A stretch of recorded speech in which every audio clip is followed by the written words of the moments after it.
கத்திரிக்காய் கடையில் சேர்த்துக்கு நான் பாருங்க 1/4 கிலோ கத்திரிக்காய் எடுத்து இந்த மாதிரி அறுத்து வச்சிருக்கிறேன். இதை ஒரு குக்கரில் சேர்த்துக்கலாம்.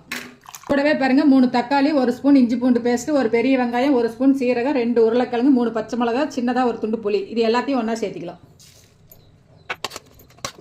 கூடவே 1 ஸ்பூன் தனி மிளகாத்தூள், சாம்பார் தூள் 1 ஸ்பூன், 1 ஸ்பூன் அளவுக்கு கல்லுப்பு.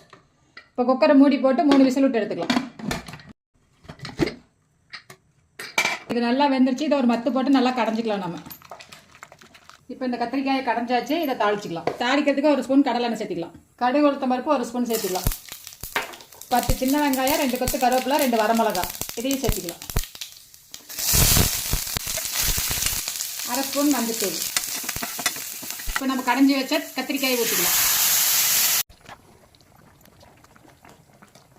இப்போ பாருங்கள் கொதிச்சிருச்சு. அவ்வளோதான். இப்போ ரெடி ஆயிடுச்சு. நம்ம அடுப்பு ஆஃப் பண்ணிக்கலாம். மேலாக கொஞ்சமாக கொத்தமல்லி தழை தூவிக்கலாம்.